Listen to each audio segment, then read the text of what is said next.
Samajwadi party के मुखिया अखिलेश यादव ने उत्तर प्रदेश पुलिस के एनकाउंटर पर सवाल उठाए हैं। अखिलेश यादव ने प्रेस कॉन्फ्रेंस के दौरान कहा कि उत्तर प्रदेश में सबसे ज्यादा मुसलमानों के एनकाउंटर किए गए हैं।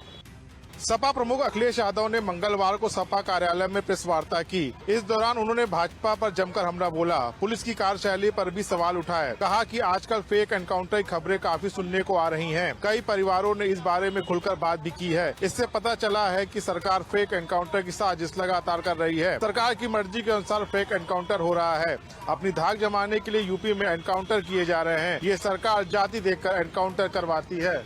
फेक एनकाउंटर पर अखिलेश यादव पर भाजपा ने भी पलटवार किया है। भाजपा प्रवक्ता राकेश त्रिपाठी ने कहा है कि अखिलेश यादव का अपराधियों से क्या रिश्ता है, क्योंकि चोट अपराधियों को लगती है और दर्द अखिलेश यादव को होता है।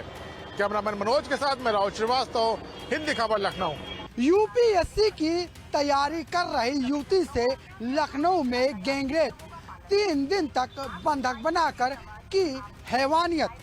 उत्तर प्रदेश की राजधानी लखनऊ में दिल दहला देने वाली घटना सामने आई है, जहां दिल्ली में यूपीएससी की तैयारी कर रही युवती को 3 दिन तक बंधक बनाकर गैंगरेप किया गया। आरोपी लड़की का परिचित ही था, जिसने कोल्ड ड्रिंक में नशीली दवाई देकर रेप की वारदात को अंजाम दिया। पुलिस इस मामले की जांच में जुट गई है। आरोपियों की गिरफ्तारी के लिए 5 टीमें गठित की गई है। खबर के मुताबिक ये घटना लखनऊ के सुशांत गोल्ड सिटी थाना क्षेत्र स्थित अपार्टमेंट की बताई जा रही है। पीड़िता जौनपुर की रहने वाली है और दिल्ली में रहकर ग्रेजुएशन के साथ यूपीएससी की तैयारी कर रही है। बीते दिनों वो अपने घर जौनपुर कुछ दिन की छुट्टी पर आई हुई थी। 15 मई को वो वापस दिल्ली के लिए ट्रेन से निकली थी। इसी दौरान उसने अपने दोस्त को व्हाट्सएप कर इसके बारे में बताया। युवती के अनुसार शिवम को वह 4 साल से जानती है। मैसेज मिलने के बाद वह उससे मिलने चारबाग स्टेशन पर आया। वहां मिलने के बाद उसने रूम पर चलने को कहा। फिलहाल 2 नामजद आरोपियों पर पुलिस ने 25-25 हजार रुपए का इनाम घोषित किया है। दोनों आरोपी मोबाइल बंद करके अंडरग्राउंड हो गए हैं।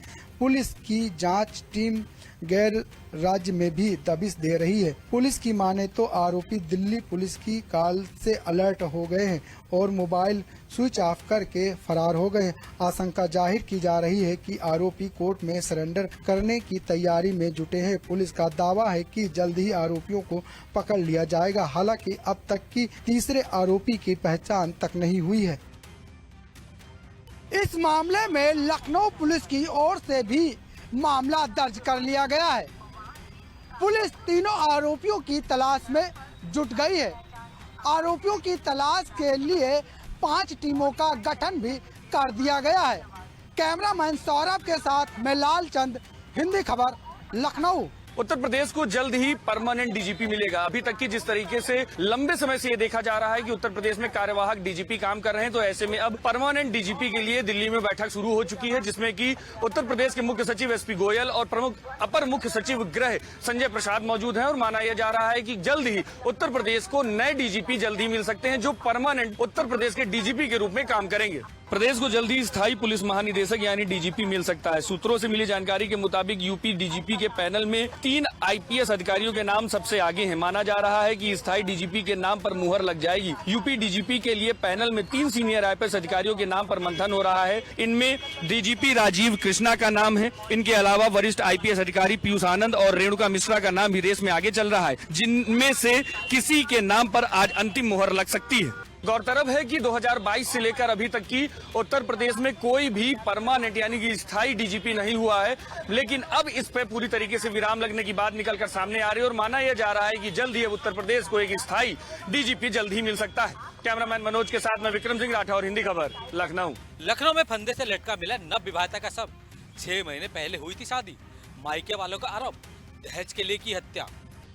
लखनऊ में एक नवविवाहिता की संदिग्ध परिस्थितियों में मौत का मामला सामने आया है। ठाकुरगंज क्षेत्र की रहने वाली 29 वर्षीय श्वेता सिंह का शव उसके ससुराल में फंदे से लटका मिला। मृतका के परिजनों ने ससुराल पक्ष पर गंभीर आरोप लगाते हुए कहा है कि श्वेता को दहेज के लिए लगातार प्रताड़ित किया जा रहा था और उसकी हत्या की गई है। बताया जा रहा है कि श्वेता की शादी 22 नवंबर 2025 को ठाकुरगंज थाना क्षेत्र की काशी विहार निवासी शिवम सिंह से हुई थी, जो एक लैब में काम करता है। श्वेता का मायका विष्णुनगर मल्हाई टोला ठाकुरगंज में है।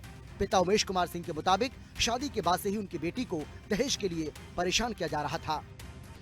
पुलिस का कहना है कि पोस्टमार्टम रिपोर्ट और जांच के आधार पर आगे की कार्रवाई की जाएगी। तपती गर्मी और हीट वेव के अलर्ट के बीच उत्तराखंड के जंगलों में आग ने तांडव मचा रखा है। 3 महीने में 300 से अधिक घटनाएं रिकॉर्ड की गई है, जिसमें 239 हेक्टेयर जो वन है वो जलकर खाक हो गया है और अभी भी कई जगहों पर आग ने अपना तांडव मचा रखा है।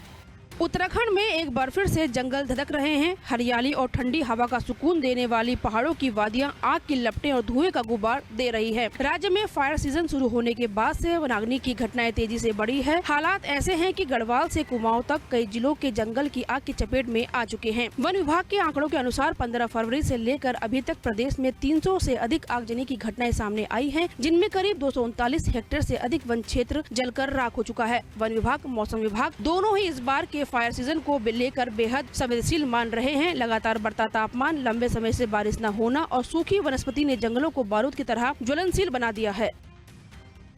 वहीं अगर बात करें उत्तराखंड में आगजनी की घटनाओं की और वनाग्नि की घटनाओं की, तो सबसे ज्यादा गढ़वाल मंडल इससे प्रभावित हुआ है। वहीं अगर बात करें जिलों की, तो पौड़ी, टिहरी, चमोली, रुद्रप्रयाग और उत्तरकाशी में सबसे ज्यादा जंगलों में आग ने अपना तांडव मचा रखा है। वहीं लगातार वन मंत्री इलाकों का निरीक्षण कर रहे हैं और तमाम अधिकारियों को जरूरी दिशा निर्देश दे रहे हैं। कैमरा पर्सन इलाज अहमद के साथ दीपिका भंडारी, हिंदी खबर, देहरादून। सपा अध्यक्ष अखिलेश यादव को लेकर उन्नाव और शाहजहांपुर, कन्नौज समेत कई जनपदों में विवादित पोस्टर लगाए गए हैं, जिनमें सपा शासन काल में माफिया, गुंडाराज और महिलाओं को लेकर अपराध जैसे बैनर पोस्टर में स्लोगन लिखे गए हैं। यूपी की सियासत में बैनर वार ने तूल पकड़ लिया है। उन्नाव के सदर विधानसभा क्षेत्र में अचानक जगह जगह समाजवादी पार्टी के खिलाफ मोर्चा खोलते हुए कई विवादित बैनर पोस्टर लगा दिए गए हैं। इन बैनरों पर सपा को महिला विरोधी बताते हुए सीधे तौर पर निशाना साधा गया है। साफ शब्दों में लिखा गया है, नारी का अपमान, सत्ता का अभिमान, यही थी सपा की पहचान। इतना ही नहीं, एक और तीखा स्लोगन लिखा गया है, बेटियों की चीखे, गुंडों का शोर, सपा राज में यही था दौर। कन्नौज में भी अखिलेश यादव और आजम खान के खिलाफ लगाए गए विवादित पोस्टरों को लेकर सपा कार्यकर्ताओं ने जमकर हंगामा किया और होर्डिंग फाड़ डाले। मामले को लेकर सपा में भारी आक्रोश है। शाहजहांपुर में मंगलवार सुबह पूर्व मुख्यमंत्री अखिलेश यादव को लेकर लगाए गए विवादित पोस्टरों से राजनीतिक माहौल गर्मा गया है। शहर के रोड किनारे कई बड़े बैनर लगाए गए थे, जिनमें अखिलेश यादव को महिला विरोधी दर्शाया गया था। जानकारी के मुताबिक ये पोस्टर सदर बाजार क्षेत्र के कैंट इलाके में लगाए गए थे। बताया जा रहा है कि ये बैनर वित्त मंत्री सुरेश खन्ना के पोस्टरों को ढकते हुए लगाए गए थे। पोस्टरों में अखिलेश यादव की तस्वीर के साथ उन्हें महिला विरोधी बताते हुए आपत्तिजनक नारे लिखे गए थे।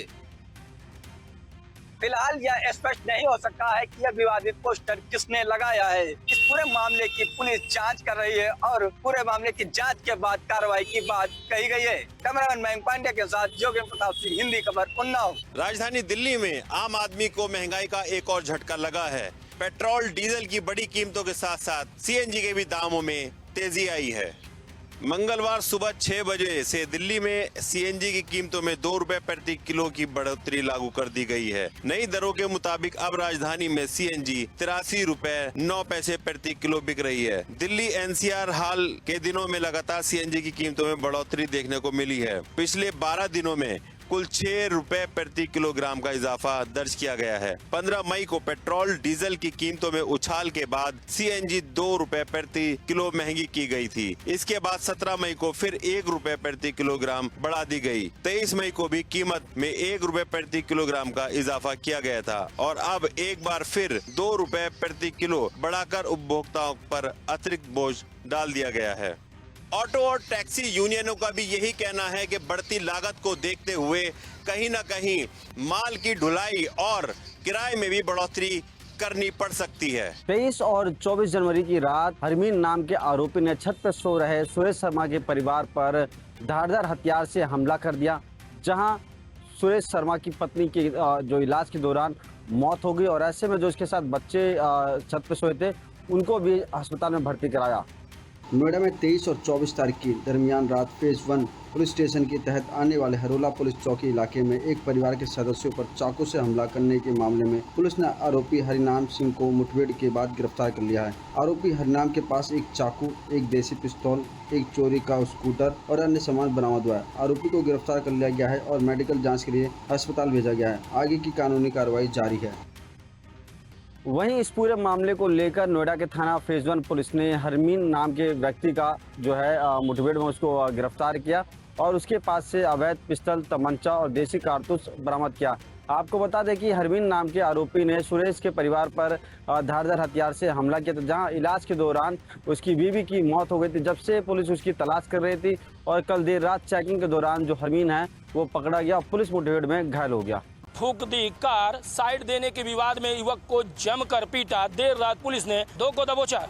गोरखपुर के गीड़ा थाना क्षेत्र के नगवा गांव में सोमवार की रात एक मामूली विवाद ने हिंसक रूप ले लिया। रास्ते में साइड देने को लेकर शुरू हुई कहासुनी इतनी बढ़ गई कि कार चालक के साथ मारपीट की गई और उसकी कार में आग लगा दी गई। घटना के बाद पूरे गांव में तनाव का माहौल बन गया। सूचना मिलने पर पुलिस मौके पर पहुंची और देर रात करीब 2 बजे 2 आरोपियों को हिरासत में ले लिया गया। प्रत्यक्षदर्शियों के मुताबिक विवाद बढ़ने पर बाइक सवार युवकों ने नंदन को कार से बाहर खींच लिया और उसके साथ जमकर मारपीट की। आरोप है कि हमलावरों ने कार का शीशा तोड़ दिया और बाद में कार में आग लगा दी। देखते ही देखते कार धू धू कर जलने लगी।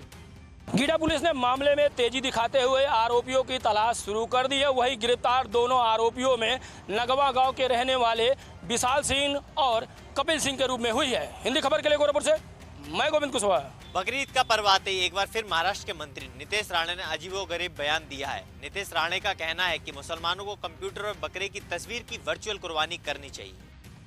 बकरी ईद पर बेजुबान पशुओं की कुर्बानी को लेकर देश भर में बहस छिड़ी हुई है। महाराष्ट्र में मुंबई समेत पूरे राज्य में गाय की कुर्बानी को प्रतिबंधित किया गया है। इसके साथ सार्वजनिक स्थानों पर बलि नहीं देने का आदेश दिया गया है। इस सब में महाराष्ट्र के मंत्री नितेश राणे ने कुर्बानी को लेकर एक बड़ा बयान दिया है। उन्होंने कहा है कि हम कहते हैं ड्राई होली खेलो, तुम भी वर्चुअल बकरा काटो। महाराष्ट्र सरकार के मंत्री नितेश राणे ने कहा कि बकरी ईद मनाने के लिए कंप्यूटर पर बकरे की तस्वीर लगाकर उसे वर्चुअली कुर्बानी देते हुए दिखाएं।